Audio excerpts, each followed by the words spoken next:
It's such a dumb. What's your favorite car? But like you mentioned the F1, Yeah, and at the time, if I recall, if I have my history right, it competed with a Porsche, the 959, correct. and I was always on Team 959. I liked it so much more, as if I've touched either one of them. But like, if the 950, they lost money on that car. They were about the same price. Correct. But Porsche Correct. lost money on their 959. It was an amazing car. They had similar performance characteristics. 959 was maybe a little heavier, but I think it had actual air conditioning and like it's a car you might want to own and live in.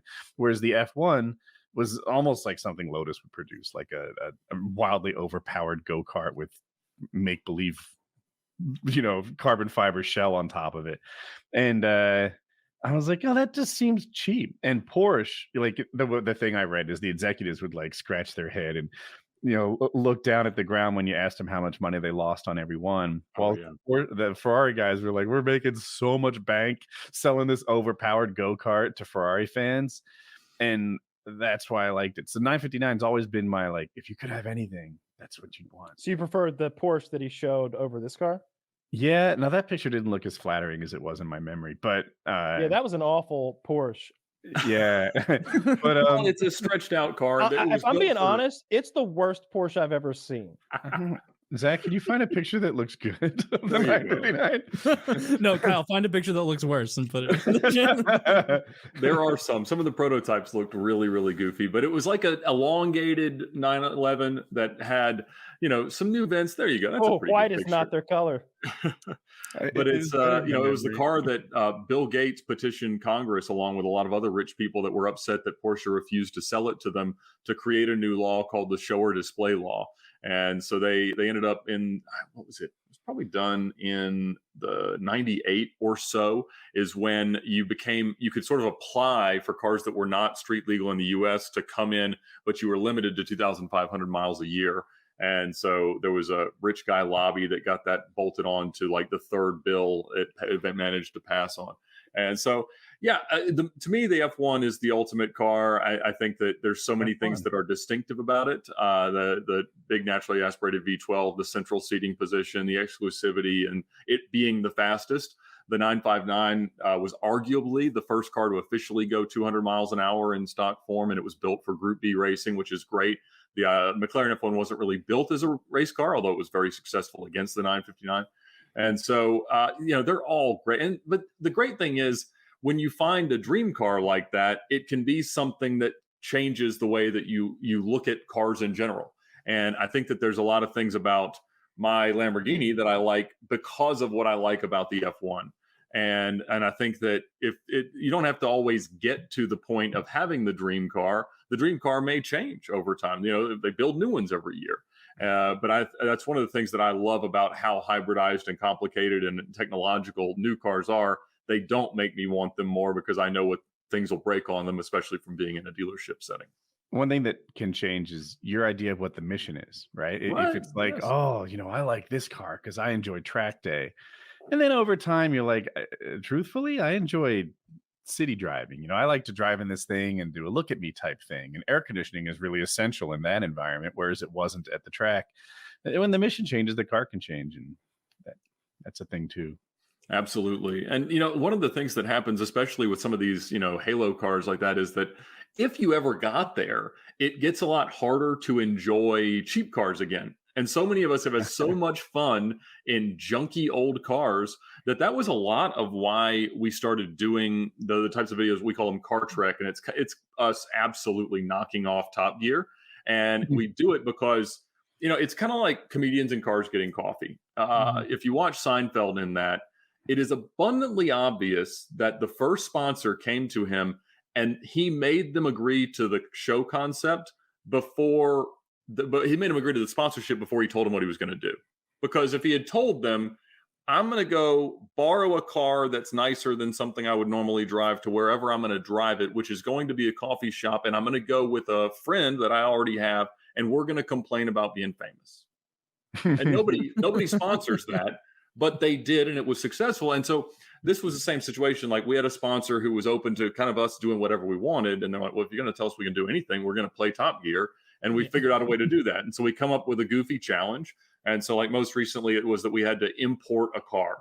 So a car that was more than 25 years old, after that, you don't have to have show or display. You can just bring anything in. And so I brought in a right-hand drive TVR Cerbero. That was probably the first legal one in the US. And we make up some adventures. We go rent a track and have an awful lot of fun. And so yeah, I think that as long as you can still find ways to enjoy whatever it is about the automotive hobby or any hobby that you want, whether it's shooting guns or fishing or anything else, just, whatever it is that makes it mean something to you, that's what you always have to find a way to gravitate back towards. Yeah. I mean, cars are a fun one. There you go. A very, very high barrier to entry, but it's very neat. I haven't found that nicer motorcycles change my enjoyment of cheaper ones, like, at all. Like, today I rode a DRZ 400 for the few people who know that bike. It's an inexpensive Suzuki that hasn't changed since maybe 1999. Like, if I'm not right, I'm really close.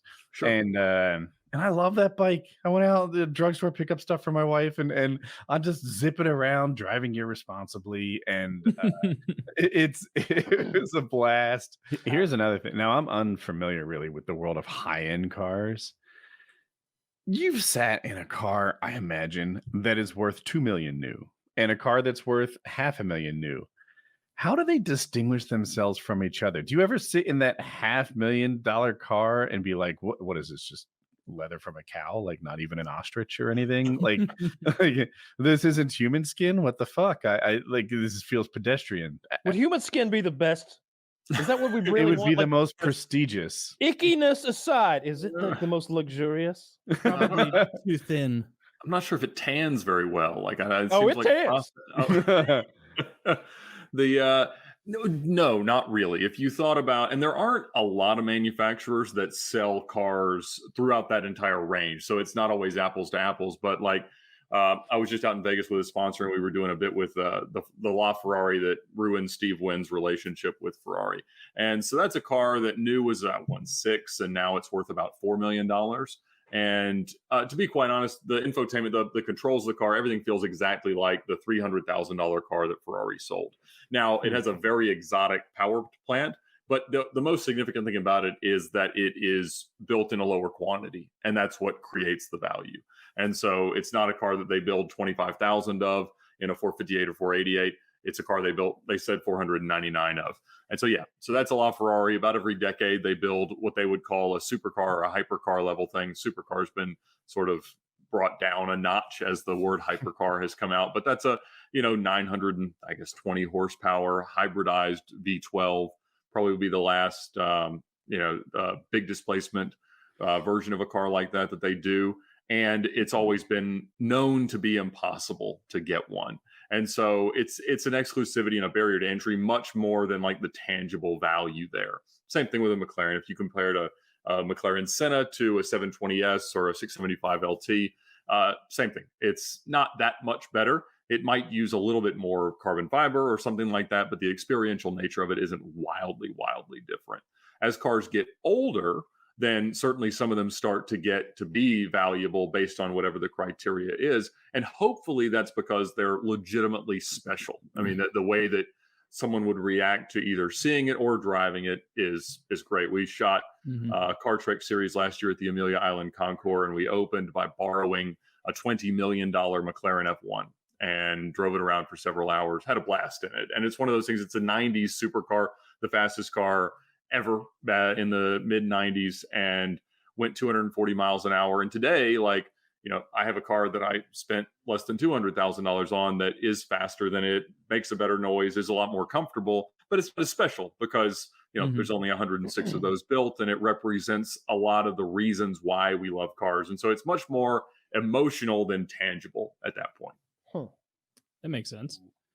Dukes of Hazzard is a good one. I didn't watch much of that, but it was so culturally impactful that I know all the little cliches and everything, and I remember I got what's that? I don't know what kind of car that is. I need Dodge Charger. Dodge Charger. I remember someone pulled up next to me in one of those in a gas station with the rebel flag on the roof and everything, it was for sale for $45,000, and I was like, if you didn't have that fucking flag on it, because it's so cool, dude. Like everything about it was it did the horn had played Dixie or whatever, and like it was the right color. It had the fucking doesn't the one does the one from the show have the flag? Oh yeah. Yes. Yeah. Have you ever seen the movie with Johnny Knoxville? There's a part there's a part where they pull up at like a college or something. You know, they're not in Hazard County anymore. It's all rebel flag on the roof. And like these people can see the roof and they start screaming at him because it's racist. But like Johnny Knoxville and like the other guy, I can't remember who it is. Yeah. They don't. Can you find another picture, Zach? That doesn't look like it. That's like a toy of it. Yeah, it's the General Lee. And it's interesting, you know, it was the right color, but there's not a set color because they just mixed a bunch of paint together to paint them, and because they crashed like 500 of the cars making the show. But actually the guy who told today's car story on the VINwiki channel found the original one and restored it, and Bubba Watson owns that car now.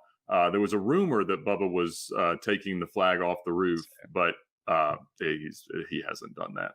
It's but those cars, yes, they were very, very collectible. I mean, I think Bubba paid like 150, and I think the peak transaction of like a significant screen used one was probably $250,000, and now you cannot give them away because of the flags. And even if you take them off or put an American flag on the top, people still know. Yeah, because then it's not like it's from the show. I know your car used to be racist. You know what? A good workaround for that, considering people are retarded about flags, just throw a Union Jack up there. There you do the next one. He did a General Grant, Yankee version. Oh, yes, yeah, absolutely. I don't like that. That's just, I love that flag so looks much. terrible because it wasn't even in the right proportions. You know, your heritage is losing and mine is winning. When the Duke boys hear of this. My heritage with that war is we got to pick a side when we saw who was winning.